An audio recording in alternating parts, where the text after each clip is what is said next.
Okay, so in this lesson in Adobe After Effects, we're going to work on something that's a little bit different, something that a student asked me about in a course I taught recently, which is basically a trick. And the trick is really popular right now, and people really like doing it. And we're going to do it in Adobe After Effects, but we're going to look at some other programs as well.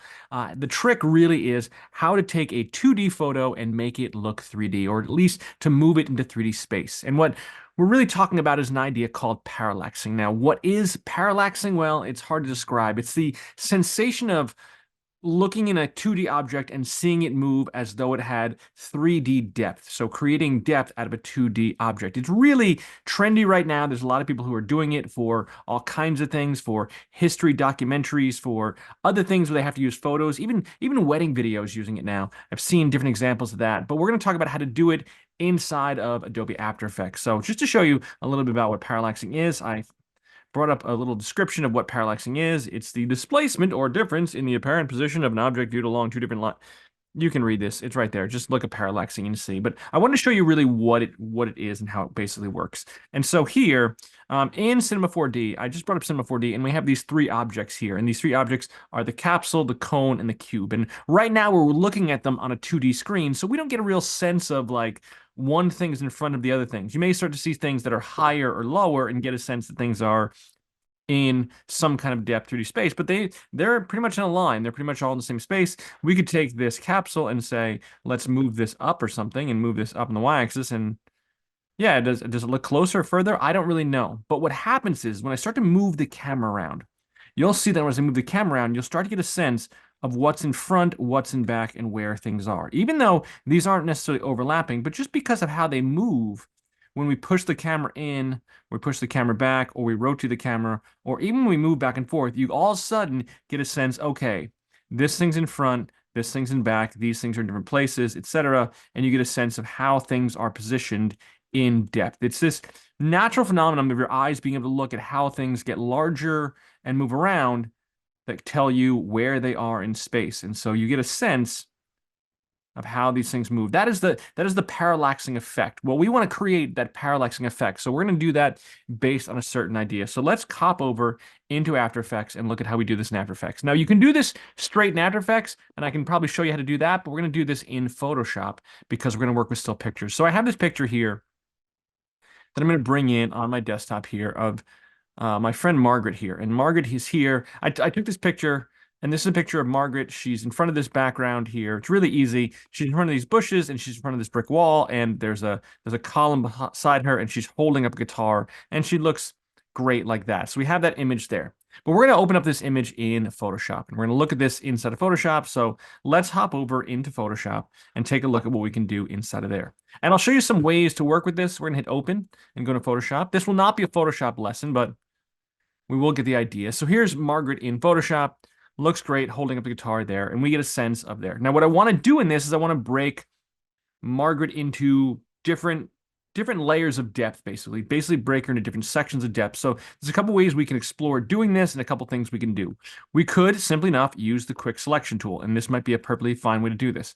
So we're going to go here and say that Margaret is our own separate thing, and we'll just make our little selector bigger by hitting the end bracket and making it a little bigger. And we can select sections of Margaret. So I have Margaret here, I have Margaret there, I have Margaret there, and I can grab Margaret. Now I'm starting to grab some of the bricks, so I can hold on the Option key or the Alt key on a PC and undo some of that and kind of keep just Margaret selected. I'm just going to make a pretty decent selection. I could also, if I wanted to work a little quicker, I could also Command D to undo my selection. I could also try to use this function called select subject. This is part of Adobe's new smarter ways of making a selection. It just looks at the thing, and if you're on one of the selection tools, this thing pops up and says select subject. We're going to go here and say select subject, and we're going to let it think for a second, and then it just grabs everything. So it just grabbed Margaret perfectly fine, except it didn't grab everything exactly the way I wanted to, because here's what I'm looking at. It grabbed part of the guitar here, so I see that down here in the bottom, it grabbed part of the guitar.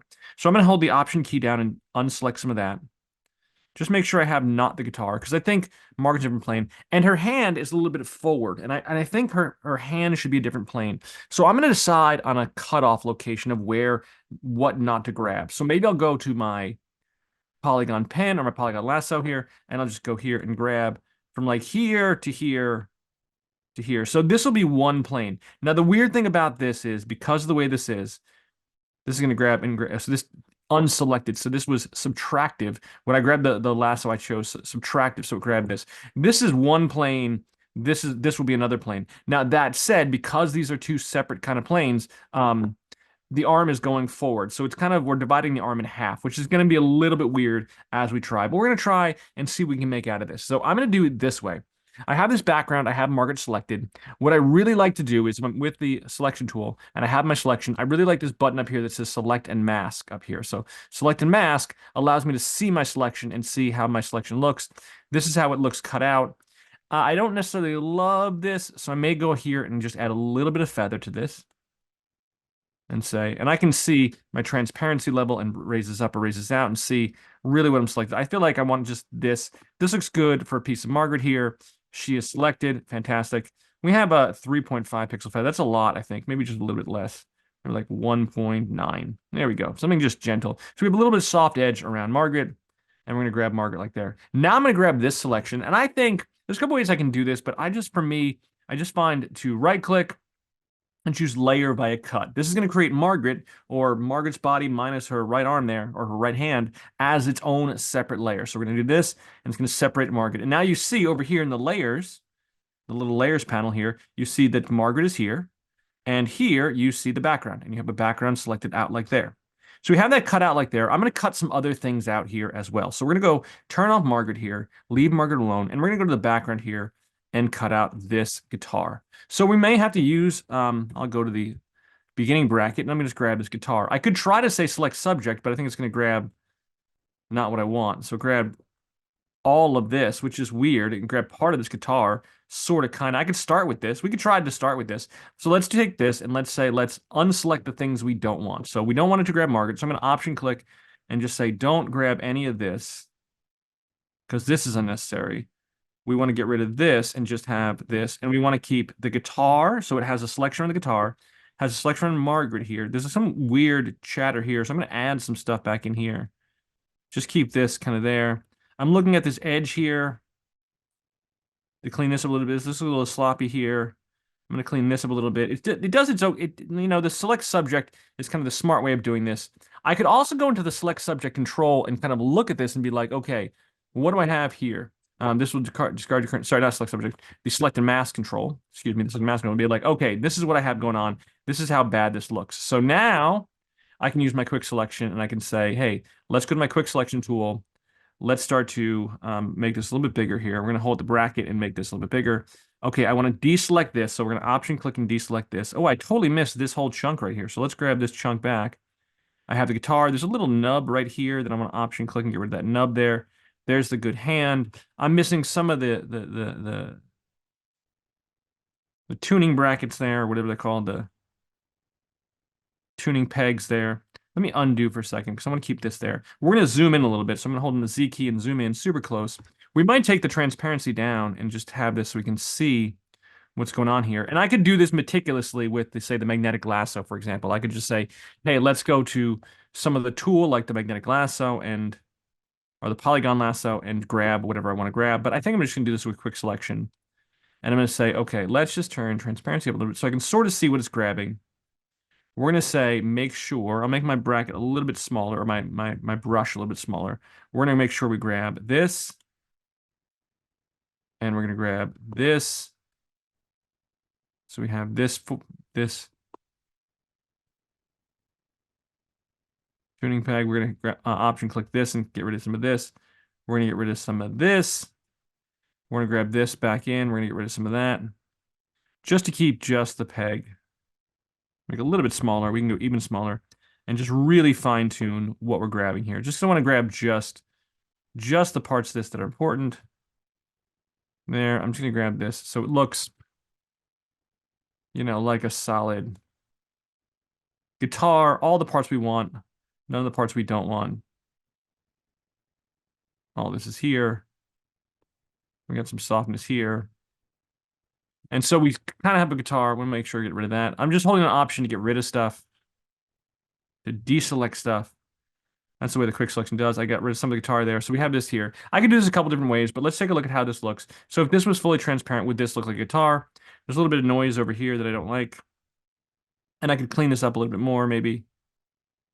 Really have the tuning fork in there. And so I have a pretty good looking guitar. I'm going to hold down the Z key and then the Option key and zoom out. So now I have the guitar. I feel like the guitar is pretty well selected there. I can spend more time on this, but we're working pretty quickly. So we're just going to take this and say, yeah, we have this cut out for the guitar. Looks pretty good there. So now I'm going to say, we'll feather this a little bit. So we'll just do a little bit of feather. Maybe not so much, maybe like a 1.0 feather, and we'll have the feather there. So now we have this guitar cut out. So I'm going to grab this, and I'm going to right click again and say layer via cut, and this is going to cut this guitar out. So now I have layer 1, which is Margaret. Let's call this Margaret. I like labeling my layers. I don't always do it because sometimes I'm lazy and I'm a jerk, and this is the guitar. So this is the guitar here. So now we have the Margaret, we have the guitar, and we have the background, and the background's deselected there.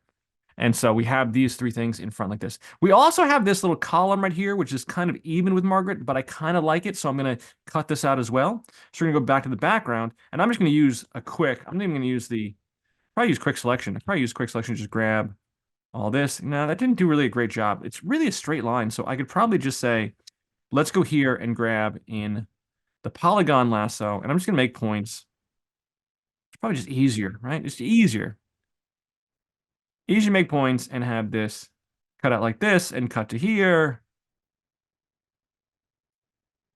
And we'll just do that. And we'll just look at this again. I like the selected mask function to see what's going on. That looks great.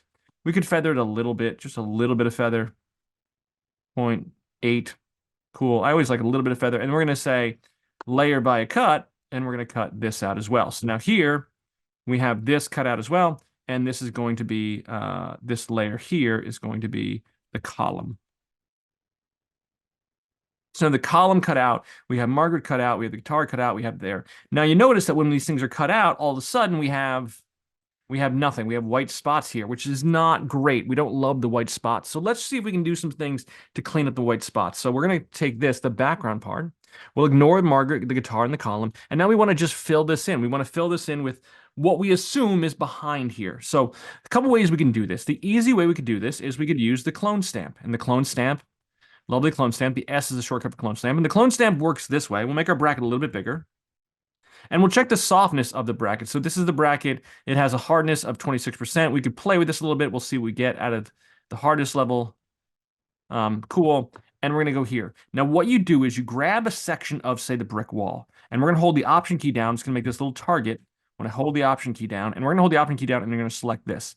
And then we go to someplace else, and we just write it back on. We just write this. So we're writing this section back over here and writing this back on. And, you know, for something like the brick wall, you might never even notice. I think you'd never even notice that that was the same exact brick wall. Like this block is the same thing as this block. Who would ever even worry about that? We can go here, and I like going on edges. So we're going to go right here to the edge right here and say, let's just replace this with more of this and just fill that in. Now we hit the edge of the frame there, so I got to fix that a little bit. So let's grab some more bushes here and just say, yeah, let's grab this and there. Oops, yeah, I still grab more. One more time. And now we lost the guitar, so we got rid of the guitar. Let's get rid of some more stuff. And so I want to go even with where I am here. So I'm going to go here and say, let's Option click, grab this black piece, go to here, line it up right about here, and just get rid of Margaret. Now we're grabbing some Margaret back on here. But for the most part, man, that looks... Now, is it perfect? No. But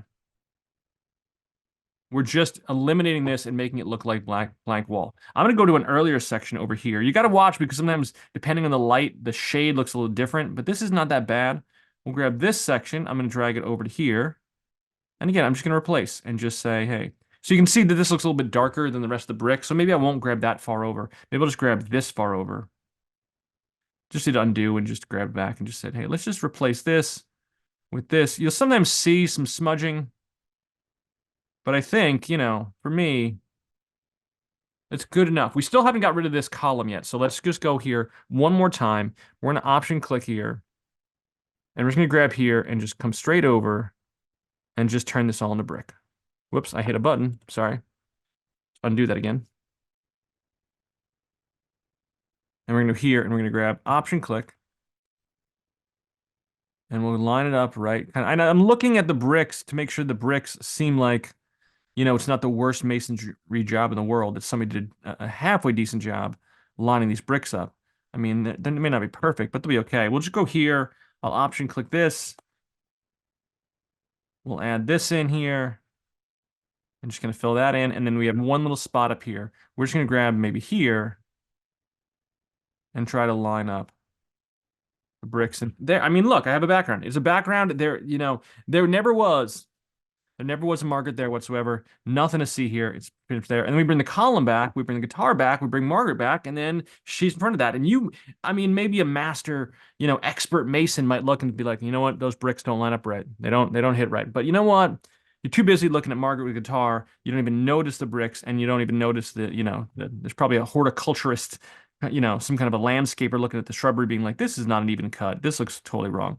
But you wouldn't notice because you're focused on the center of interest here, which is Margaret here in the location. Now, I don't like right here. There's a little bit of a cut right here where we cut Margaret's arm. So I'm going to take Margaret, and I'm going to do a trick here. I'm going to take Margaret here, and we're going to add a little bit more onto Margaret here. So we're going to take Margaret like this, and I'm going to make my bracket a little bit smaller. So the forward bracket, sorry, I keep saying bracket, my brush a little bit smaller. And I'm going to go here, the clone stamp tool. I'm going to grab this part of her arm, and I'm just going to say, let's just try this and just extend more arm. And now we're just kind of giving her a little bit more arm there, just kind of like that. We'll go here, and I'll zoom in here just so you can really see this. What I'm doing is I'm saying, let's go here, take this section right here, and we'll just continue this. Whoops, sorry, let me grab this section right here, and we're just going to continue this on like this and have this be just a little bit more arm. And that way the arm sort of overlaps. I could probably erase some of this. I could probably take some of this line and erase this. We could go to the eraser tool and get a smoother edge here, and get rid of some of that. Eraser tool. That's healing brush. That's not the eraser tool. Oh, there it is. Eraser right there. And I could probably go here and say, let's grab some eraser and get rid of some of this smudge here. Just kind of straighten that out, make an even. I mean, if you're really good at Photoshop, you can do some really nice things. I'm going to take my eraser and just make a smooth edge. So now I have a little bit of overlap of the arm. So now there's some overlap of the arm. So it looks so that line that was there isn't cut right. Now I feel like this is weird right here because I extended the arm straight out. And so I think I want to take this and just kind of trim this back a little bit. Just kind of so it overlaps, but it doesn't make a mess there. So that's good enough for me. That's good enough for me. I have this there. I might put the guitar up top and just so you can see. Now the guitar is causing a weird issue too because there's a line on the edge of the guitar. That's a little bit of the feathering there. So let's look at the guitar section. And we're talking about the arm section of the guitar. We're going to go here with the clone stamp.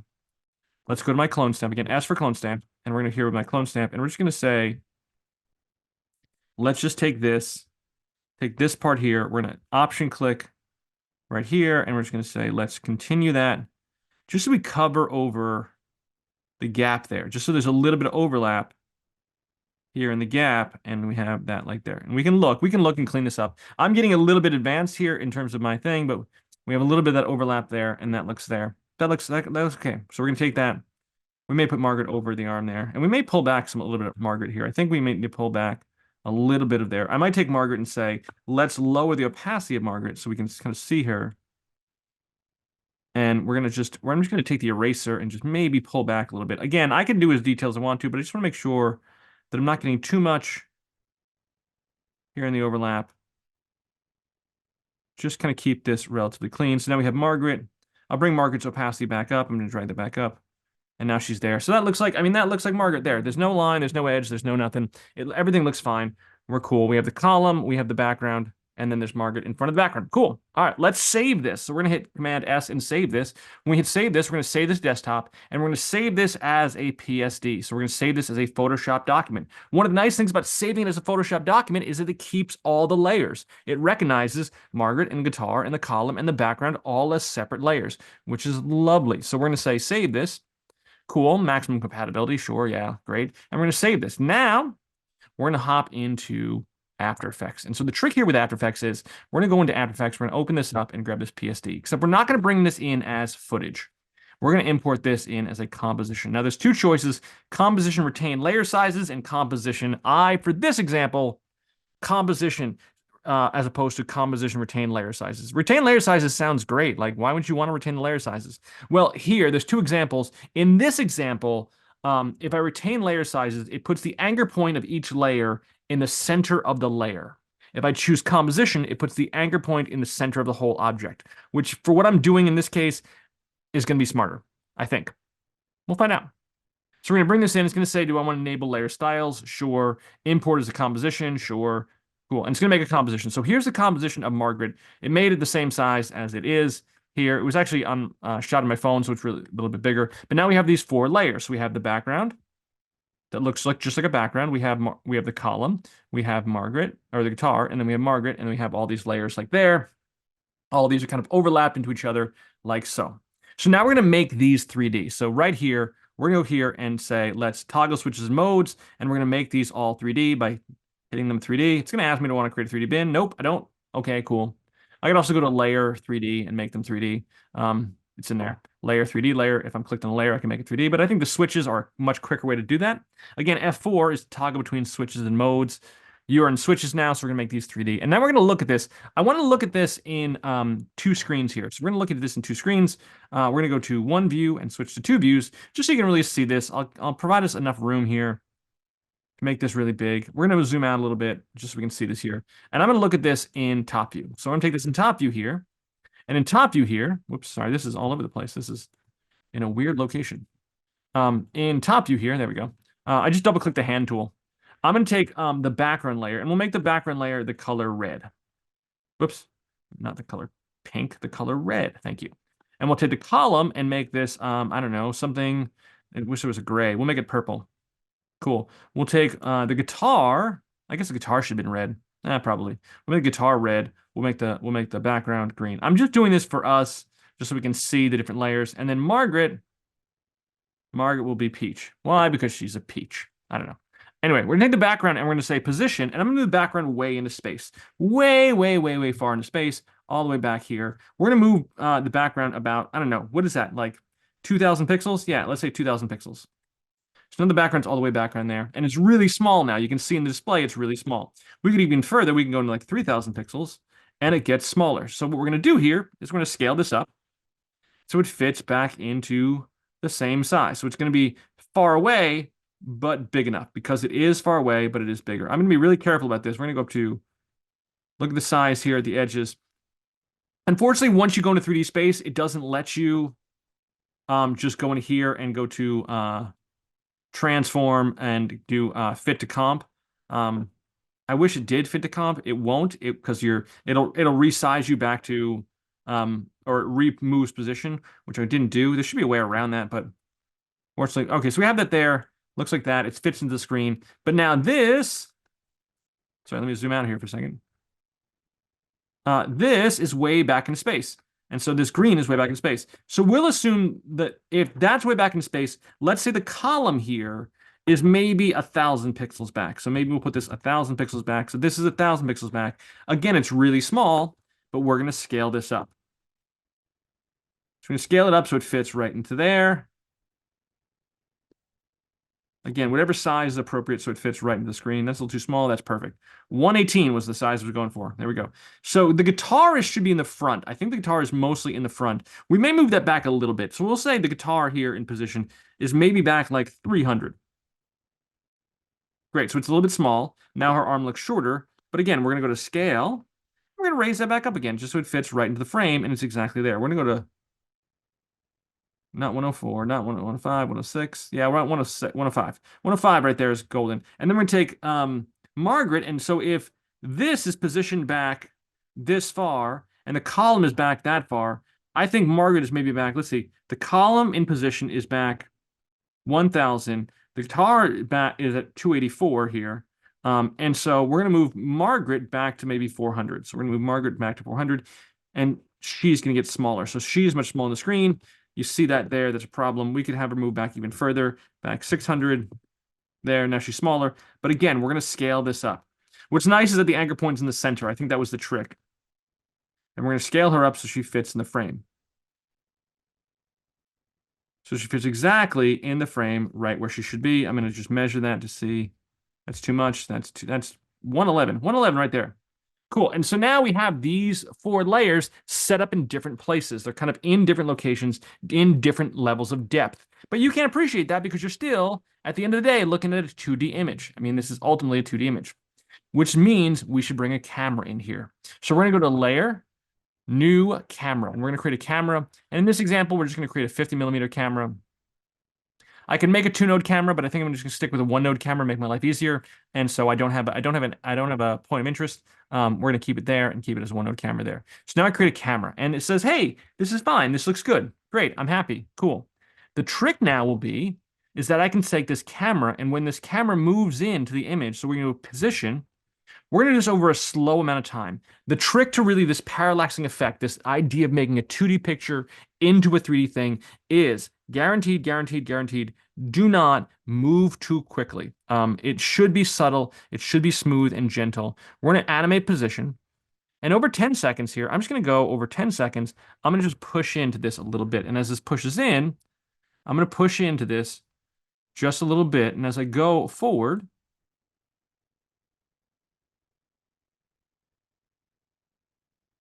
let me go here to one view here. As I push forward, you will see my scene will get a little bit closer.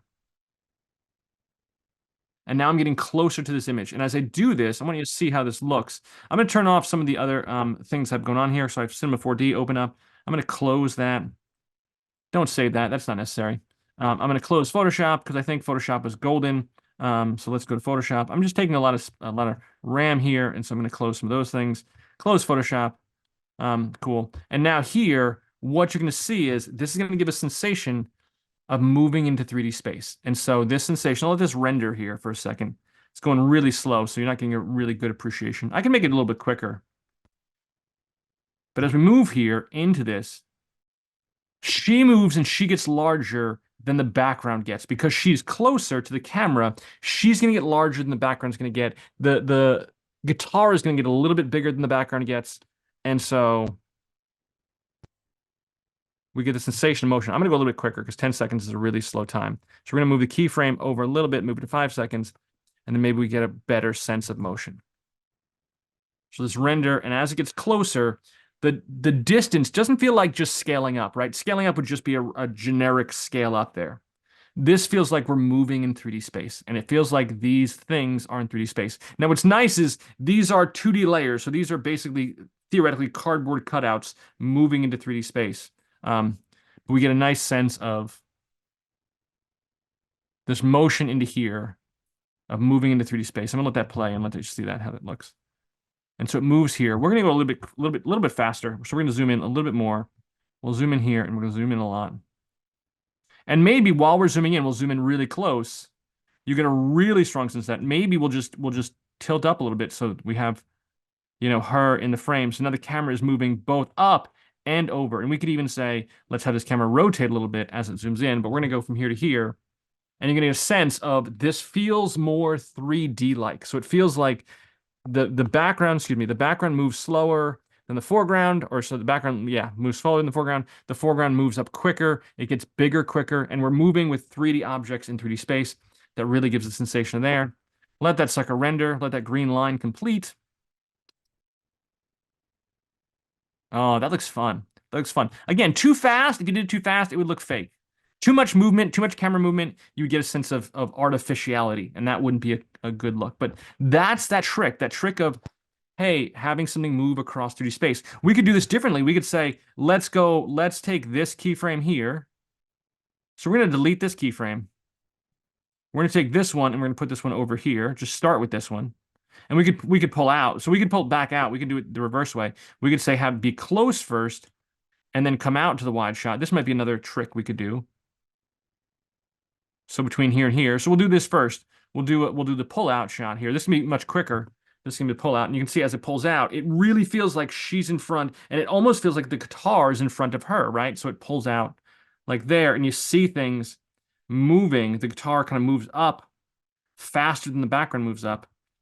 And we have this sense of, hey, this really feels like moving in 3D space.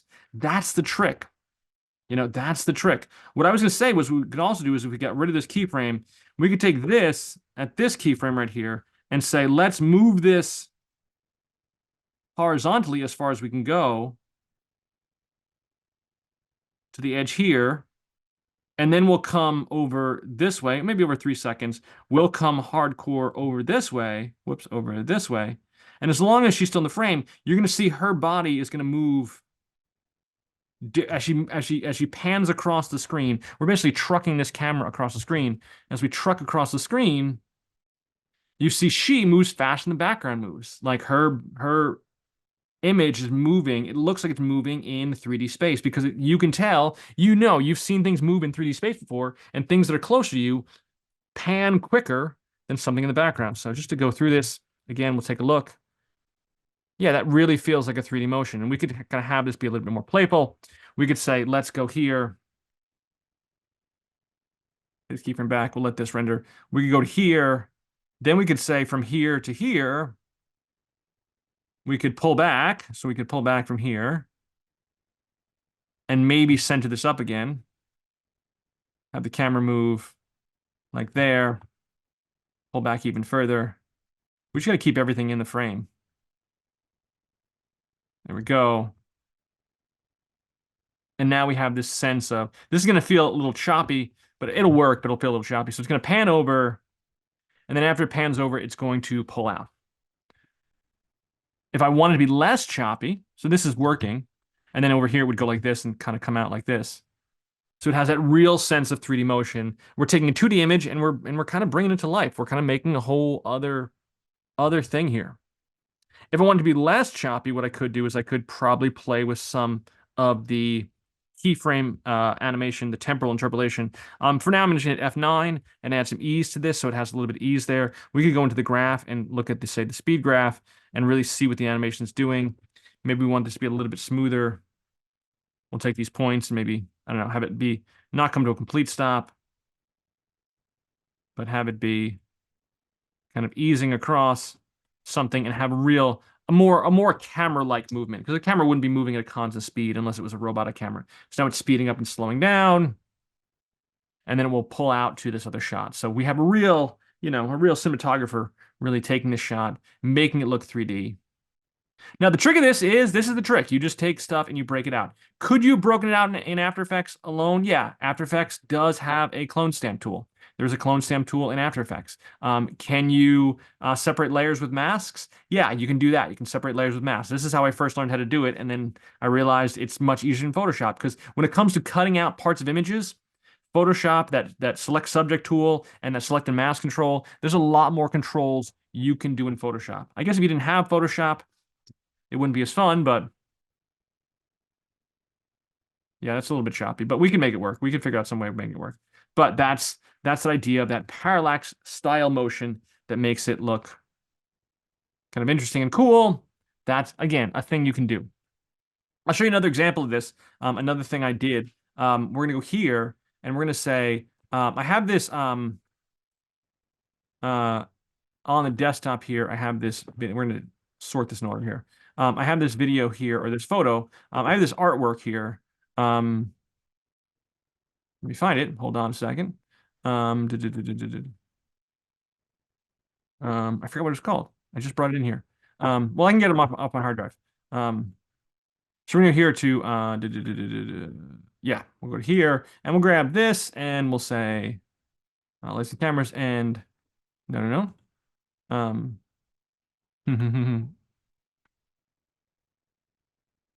Mm-hmm. Oh, now I'm going to have to search for it. I'm going to start at the desktop first. It's called Umi. Umi. There it is. Umi PSD. There was this picture that looked like that. Oh, I put in the SSD drive. Cool. It was a picture that looks like this, and it's this picture here, and it consists of a bunch of different layers. This was a piece of artwork that was done called Umi. And it looks like this. And I broke this down. I took my time, and I took this down a lot of time, and I broke this down into separate layers. I looked at this in terms of depth. I didn't break down everything, but I looked at this in terms of depth. We can do it with this as well. So again, the technique will be, I'm going to make this 3D. I'm going to make all these layers 3D. And I'm going to look at all these layers. So I have the background.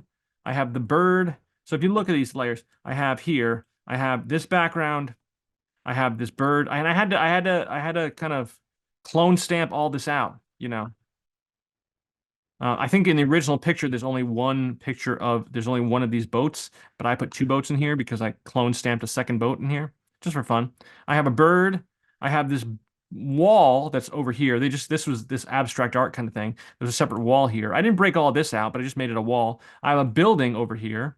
I have this blimp in the distance. I have the steps that are here. I have this boat that's in the front, and then I have this woman who's also here. So I have all these things set up like this. So let's get playful here. We're gonna go here. Again, I'm gonna do two views for a second. I think two views will help me. I'm gonna take the background and I'm gonna just decide the background needs to be way in the distance. We're going to say 3,000 back. So we're going to have this way in the distance, 3,000 back. It's super small. We're going to scale this up. Now, scaling up, you may lose a little bit of quality. You may deal with some quality issues. I'm just going to go in small increments here and just going to scale this up and say just to about there. You could go in here into the switches, and there is this switch right here, which is the resampling, bicubic resampling. So this is draft quality, this is better quality, this is sharper quality. When you're scaling things up like 281%, make sure you get this bicubic resampling quality thing. You can do that in After Effects. That also works in Premiere when you're scaling things up. You can scale things up smarter. It just kind of puts a little bit of a filter on it that says, hey, we're going to try and preserve some of these edges through a method called bicubic resampling. I think that's somewhere in here as well, in terms of how this works or quality. Yeah, bicubic resampling. Command, what is it? No, Alt Shift B. Who knew? Who knew? So things you learn. In the bird, we're gonna take the bird, we're gonna put the bird in the distance. Now the bird is close to the background, but he's not completely, or she, I don't know what gender the bird is. They are not in the background completely, but we're gonna put the bird like 2,500. So we're gonna put this bird back here, and the bird is super small, so we're gonna scale up the bird. We'll use the bicubic resampling again. We're going to scale the bird up and make the bird bigger. I'm just going to say here, we're just going to go in increments and put it right there in the frame there. So the bird is right there. Then we're going to take the wall. So the wall is kind of like halfway between. So if the background is 3,000 away, I'm going to put the wall at 1,500. Turn on that bicubic resampling. We're going to scale that up. This takes time, takes work. We'll go here. We'll make this bigger. We'll click on this. We'll say, just make this right there. So it's right there. Awesome. Cool. And the building I think is closer, or maybe, I don't know. I think it's further than the wall. I mean, we're guessing right now. We're just imagining where these things are in space and how these things look. We'll turn on bicubic resampling. We'll take position. I'll put this back. What do we say? 1,500 again? We'll make this maybe 1,400. No, maybe we'll make it 1,750. So we're going to put it back there. We're going to scale this up again. Back here, we're just going to go back to the original size. We're going to go here. I'm just going in small increments and just saying, cool, same size there. Now, the weird thing about this would be is that the water here has dimensionality. It means it should be in a 3D perspective. It's not perfect. It should be the wall, like, because it's on a kind of a ground plane. It should be, you know, the background. This part of the ocean water here should be tilted, you know, theoretically, the background should be tilted like this because that's the way the water goes. It's not. We're going to deal with that. We're going to see if it looks good enough for us. It's going to be cool either way. We're going to let it go. We're going to leave it alone. The blimp is maybe closer than I don't know, maybe closer than the wall. I don't know. We're going to do the blimp and we're going to say, let's move this back to 1,200. A little small there. We're going to scale the blimp up and make the blimp even bigger. Again, go in small increments. Awesome. Cool. The steps, I feel like the steps are the closest thing. So we're going to leave the steps as the closest thing. We're going to leave that at 0. We're going to leave the steps at 0. The boat, maybe we'll take the boat and we'll move the boat back to like 300. Yeah, maybe 500. Boat back to 500. We're going to scale this up. We're going to put all these in bicubic resampling, even the little bits of scaling. Let's just keep it as good as we can. We'll go here and make this a little bit bigger. 130. Excellent. And then lastly, the woman, we'll go to position. We'll put her at like 250. So she's a little bit smaller. We're going to scale her up. And we'll make the quality a little bit bigger. Cool. Make the scale a little bit bigger. Excellent. So now all these layers are like this. So again, we're going to hit Command, Option, Shift, C. We'll make a 50mm one-node camera. I want this 50 millimeter one node camera. And now we're gonna take this camera and we're just gonna say over 5 seconds, we're gonna gently, very gently push this in towards this scene. Now the camera's gonna go forward and get closer to the scene. Now it looks kind of weird in here, so we're gonna take this out of default and just go to camera, active camera, so we can see this closer because it shouldn't be in default. And we're going to say one view here and say here, it's going to push into the scene. And you're going to see all these layers move into 3D space. Man, let that render. And it makes this thing really look like we're going to push further, even further. We're going to push into here and then just get past the woman. And we get kind of into the scene like it's an active 3D scene. Now, I went into Photoshop and I spent a lot of time, you know, changing the number of boats and adding stuff and doing stuff. Could I have done more? Could I have done every single fish and kind of cut out and, clone stamped out every single fish? I probably could have. I didn't. Do I have permission to? I'm not sure. It's not my painting. It's probably a priceless piece of artwork there. But I can create this. I can even go here and say, let's F9. Let's add some easies to this. Maybe add some easies and make this look kind of cool. And so now we have a real 3D living thing. This is the trick. It's not impossible. It's just a technique. You just got to get a good piece of artwork or a good piece of photo, the right photo, and you can start to play and get a little bit of that 3D motion inside of there. So that's kind of cool. It really makes it feel like it's a 3D living thing. Again, you'll see this now that I showed you how to do this, or if you haven't seen this before and you didn't know how to do this, you'll see it everywhere. It's everywhere in TV commercials, in documentaries, in narrative programs, even in like splash screens on streaming services are using it now. I think like Netflix is using it or something like that. When you go to like the screensaver screen, if you just leave it like if you leave like in between programs on Roku or something, it like they love doing this whole thing. This idea of parallaxing, this idea of moving through there. And you can accentuate this. So some things we could do here. We could say, for example, let's just make a layer. We'll make a layer. We'll make a solid. We'll make a black solid. We'll make a black solid. We'll make a comp size. Cool. We'll make a black solid. And I'm going to go in here and I'm going to go to effects. And inside of effects, I'm going to add in some fractal noise. So we'll just add some fractal noise. And we'll just add some fractal noise. We'll make the fractal noise a little bit bigger. So with the transform controls, we'll scale this up, make this huge. We'll bring the contrast down a little, or the contrast up a little bit, and the brightness down a little bit. And we're just going to animate this with an expression. We're just going to go to evolution, option, click the expression, go to time. What do you think? Time times 150? Let's try it. If it's wrong, it's there. We have this going like that. That's really fast. Let's go a little bit smaller. It should be a little bit more subtle. We'll go here to time times 50. There we go. So we just have a little bit of transition there. We're going to take this. We're going to make a mask on this. So we're going to go here. We'll go to the rectangular ellipse mask. We're going to just double click the ellipse mask. That's going to put an ellipse perfectly on there. We'll set this mask to subtract so it's not there. So it's now on the edges. And then we'll just hit F and feather the heck out of it. So it's a lot of feather. So a lot of feather there. We're going to make this 3D. So this is going to be 3D, which means in turn, the camera's going to go through it.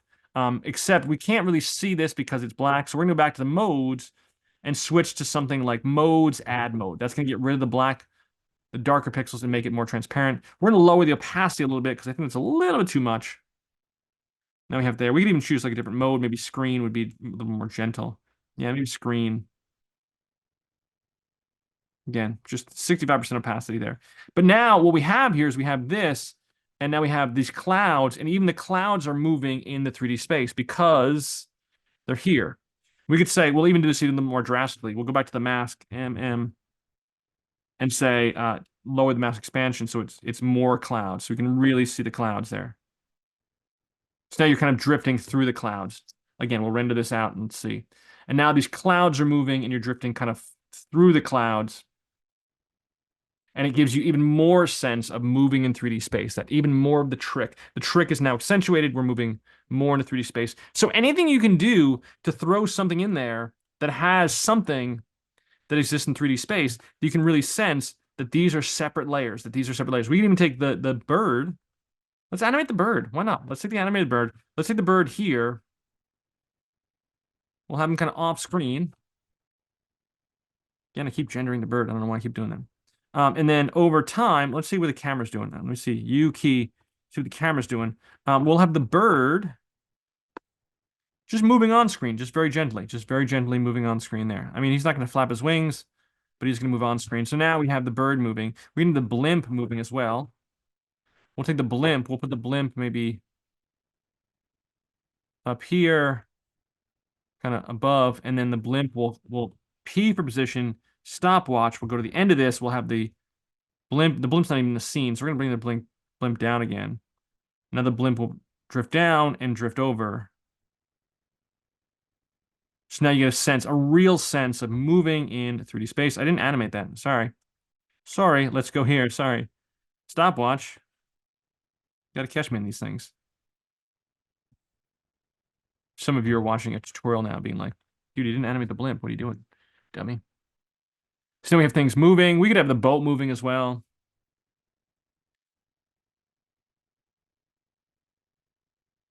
Maybe we'll go in here. I know this is crazy. We'll go in here. We'll take the woman. We'll take the puppet pin tool. Put this on the woman here. And you're like, what's the puppet pin tool? We didn't even talk about the puppet pin tool. I know, we will, I promise. But I'm just gonna do this really quickly. We'll animate this pin right here. So then she is gonna say here, we'll go here, and then as she goes in close to the frame, maybe here, she's gonna take her head and tilt her head forward. Or maybe tilt her head back. Like that. Maybe the arm will come down a little bit. She's moving a little bit over there. So now we're just moving her a little bit there. We'll have her waist come out like this. No, we'll have her waist come back. Like that. And so now we have just the most subtle motion ever. You're barely gonna notice it, but she's gonna move. Her head comes back, her arm comes down. She's really alive now. We could have done the same thing with the bird, probably, but now we have this whole sense of moving in there, moving in that space like this. So she's moving. I mean, it really feels more alive. We could make another layer. Let's do Command Y. Hold on, let's take Command Y. We'll make another black solid. We'll take this black solid. We're gonna put this black solid kind of in between a bunch of things.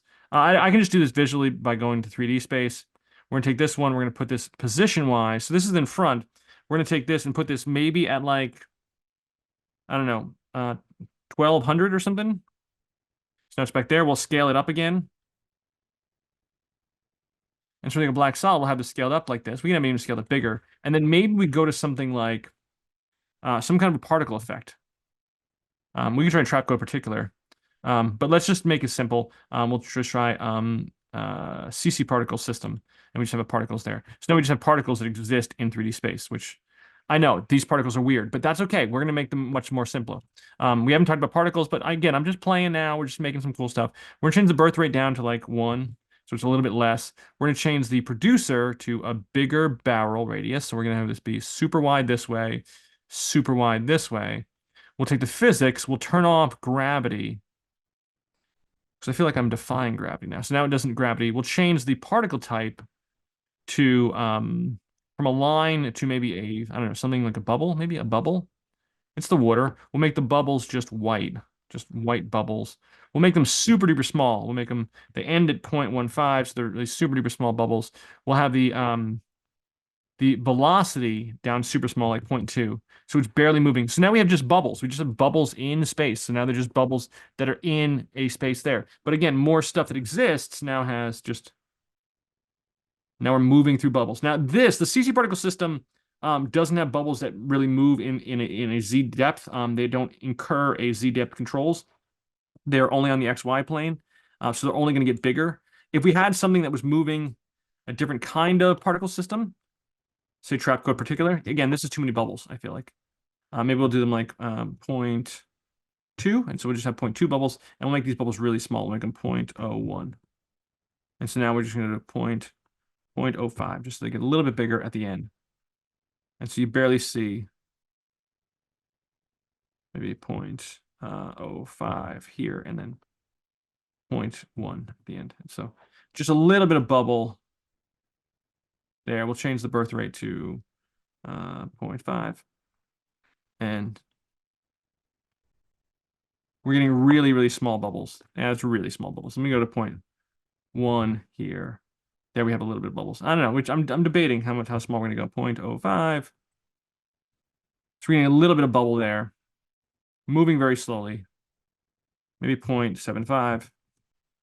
So we're getting a little bit of bubbles, just tiny little bubbles, just something that catches the eye that we can sort of see is moving. So we have these just little bit of faint, they're barely there. We can change the longevity, make them a little bit longer, 4 seconds or something. Just so they last a little bit longer. And we can play with that trick. So now we just have things that are just moving in the screen, adjusting, changing. We'll turn the gravity completely off, so there is no gravity.